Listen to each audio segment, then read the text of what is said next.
chapter 30. The words of Agur, the son of Yakeh, the burden. The man saith unto Ithiel, and unto Ithiel and Jukah, Surely I am brutish, unlike a man, have not the understanding of a man. And I have not learned wisdom, that I should have the knowledge of the Holy One, who hath ascended up into heaven and descended, who hath gathered the wind in his fist, who hath bound the waters in his garments, who hath established all the ends of the earth. What is his name, and what is his son's name, if you knowest? Every word of God is tried. He is a shield unto them that take refuge in him. Add you not unto his words, lest he reprove you, and you be found a liar. 2 things have I asked of you. Deny me them not before I die.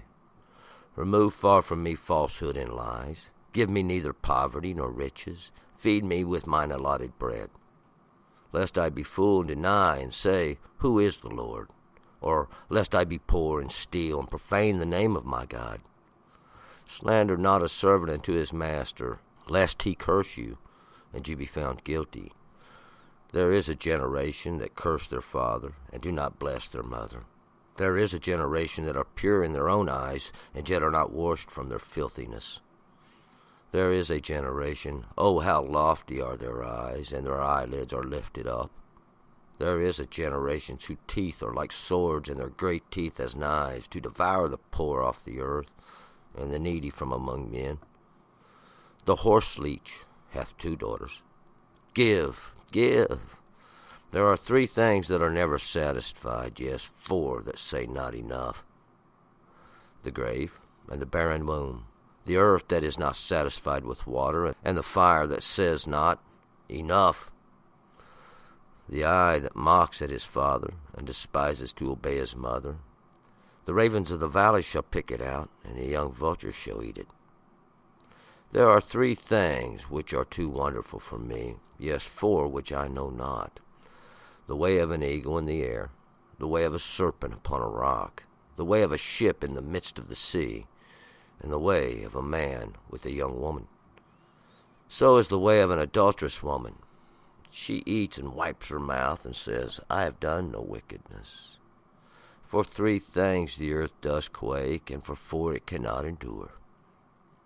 For a servant when he reigns, and a churl when he is filled with food.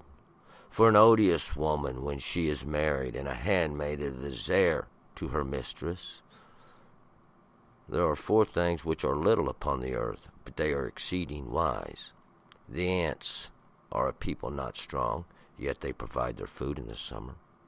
The rock badgers are but a feeble folk, yet make they their houses in crags. The locusts have no king, yet go they forth all of them by bands. The spider you can take with your hand, yet she is in kings' palaces. There are 3 things which are stately in their march, yes, 4 which are stately in going. The lion, which is mightiest among beasts, and turneth not away for any. The greyhound, the he-goat also, and the king, against whom there is no rising up. If you have done foolishly in lifting up yourself, or if you have planned devices, lay your hand upon your mouth. For the churning of milk brings forth curd, and the wringing of the nose brings forth blood. So the forcing of wrath brings forth strife. All right, let's go back up to verse 1.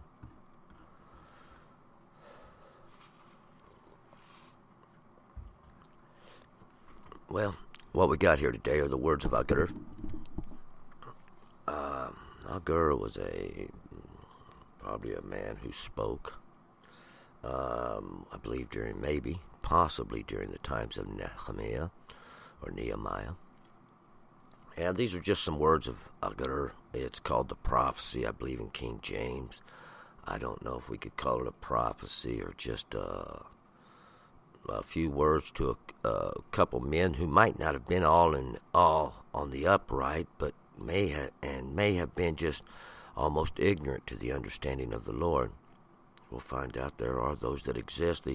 They weren't taught the law, and they weren't taught understanding. And to notice the beginnings of this in society is really one of the first steps we will find out to a slow degradation of society, a slow degrading of society into a state that is described in these words. Now, I'm not going to call them a proverb, even though there are a few proverbs within it. We're going to pick it up here in verse 1.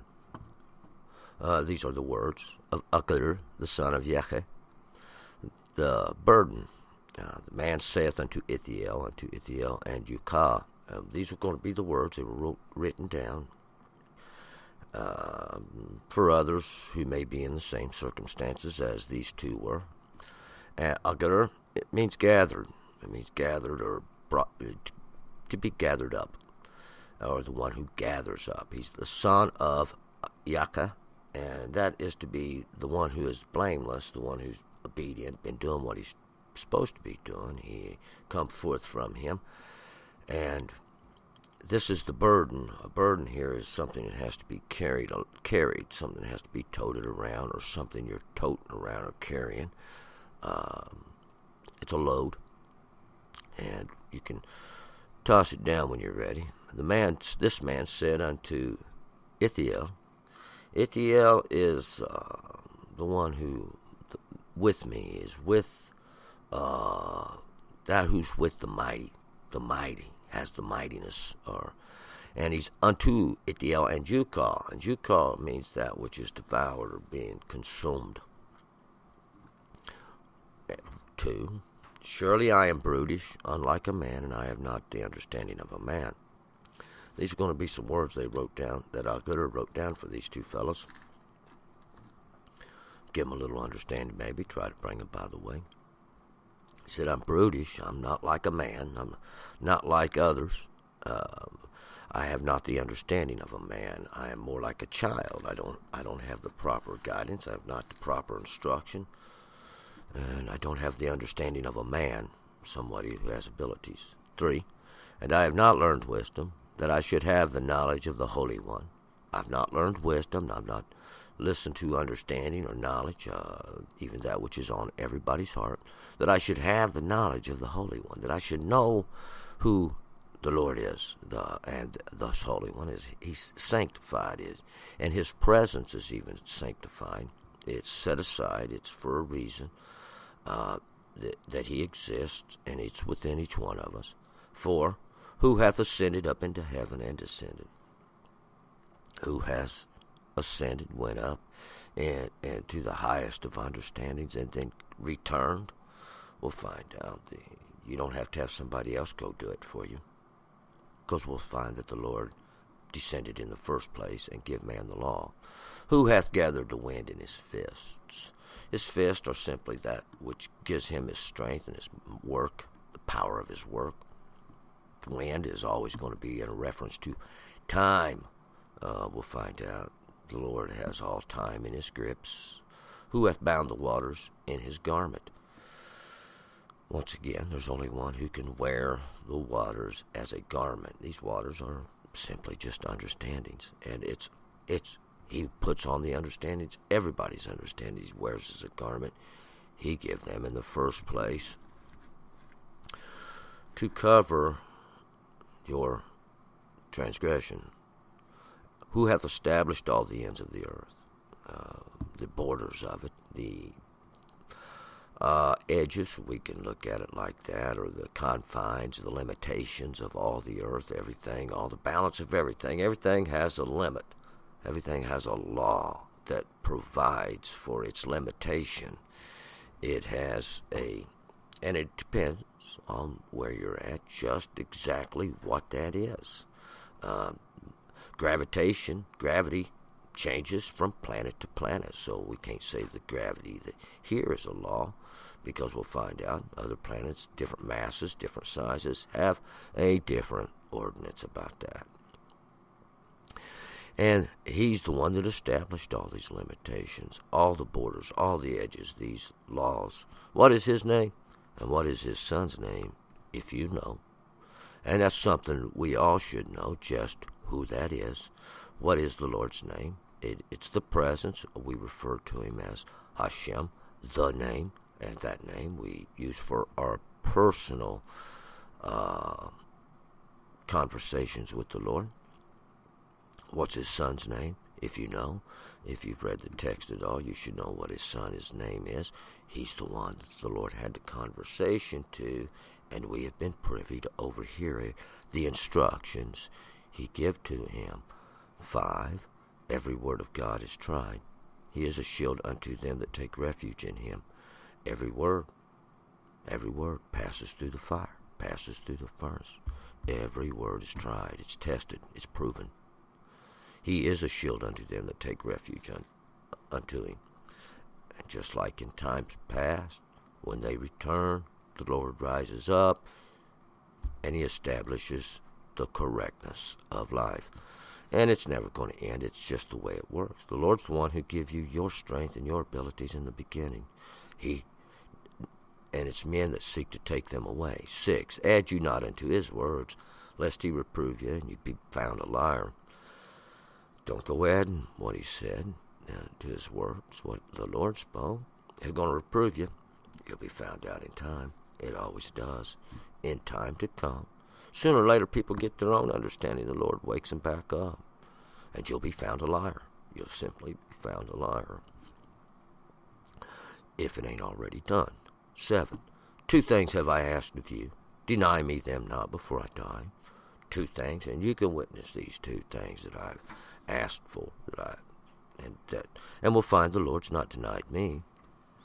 8, remove far from me falsehood and lies, and give me neither poverty nor riches.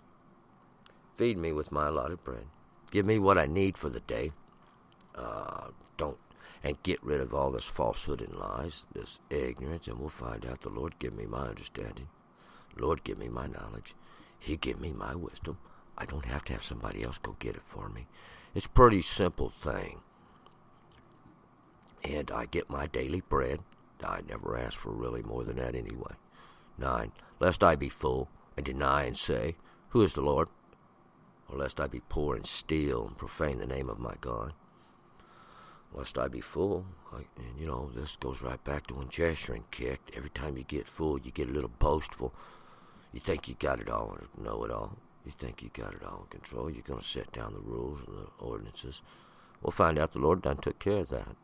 And you need to stay in them too.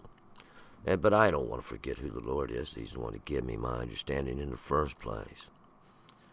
I don't want to become poor and have to start stealing those things that don't belong to me and profane the name of my God, who said to me, you shall not steal.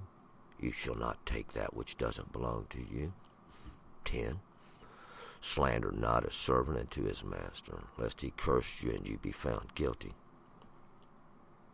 Don't badmouth a servant to the one that's in charge of him. Don't go up, because we'll find out they may know more than you do about the matter, and you just may be found the guilty party.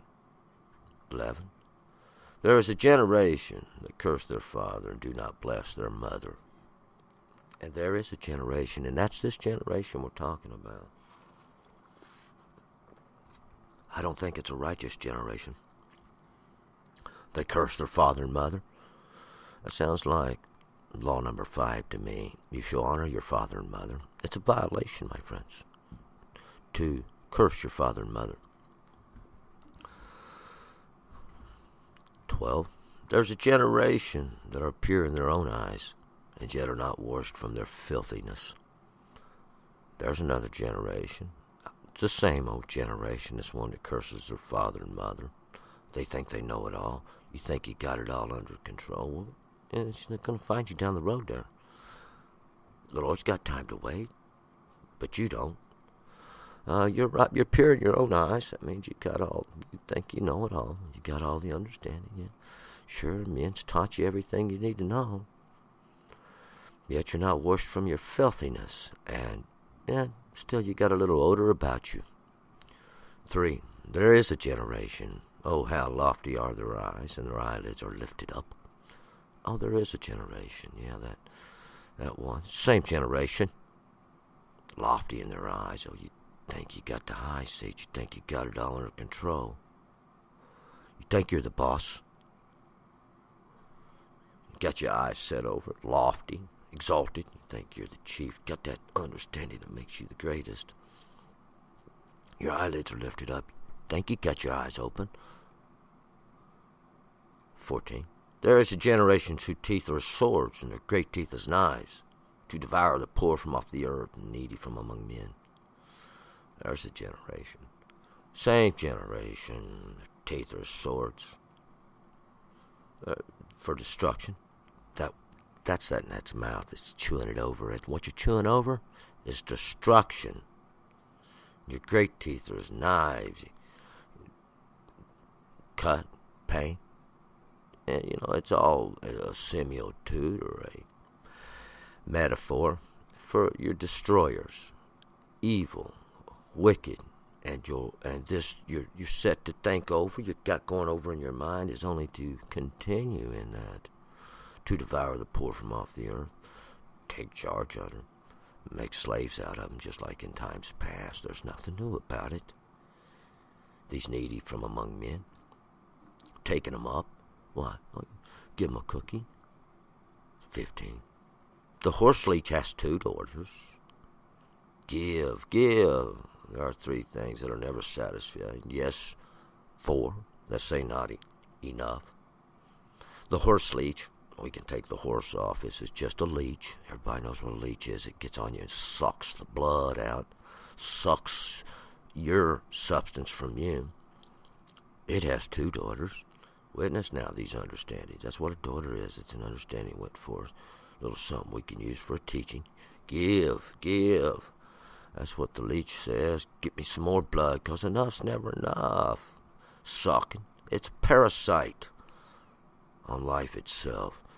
There are 3 things that are never satisfied. Yes, 4. Why? Because it's the work of God. 3 would complete the witness if everybody pay attention. Nobody does. So we got to have something else to make it. And to say that it's not enough. More, always wanting more. Never satisfied. Growing fat. Getting lazy. Yeah, that's what happened to Jeshurun, and that's what happened a long time ago. They grew fat, thought they knew it all. Kicked a little bit. We'll find out. First thing they kicked out was the offerings of the Lord. 16. The grave and the barren womb. The earth that is not satisfied with water, the fire that says not enough. The grave's never full. Everybody dying to get there. The barren womb, that which the child's not born from or never going to be born from, doesn't have anything to give, offer, can't conceive, no understanding within. The earth is not satisfied with water. The rains have been falling for millions of years and they still ain't. The earth's not filled. It's never satisfied with water, that flesh, with no understanding. And the fire says not enough. That which devours and consumes and leaves nothing but ash in its wake. That fire that's always burning, continually. It says it's not enough. Give me more fuel. Throw some more fuel on the fire. Throw some more ignorance into it. 17. The eye that mocks at his father and despises to obey his mother. The ravens of the valley shall pick it out, and the young vultures shall eat it. This is the eye that mocks his father and mother, despises to obey his mother. Don't want to listen to that kind knowledge, that kind understanding that his father has relayed through a gentler way. But mocks at his father, and like to say that you have no understanding, to laugh at his understanding, because your eyes, you think you know it all, basically is what it comes down to. But we'll find out these ravens are the black darkness in the valley, that low place, and they shall pick it out, this sure understanding. The young vultures shall eat it, and that's those that swoop down. They got that under their wings, and of course this is just the ignorance of the world, the inexperienced, that shall devour your youth. 18. There are 3 things which are too wonderful for me. Yes, 4 which I know not.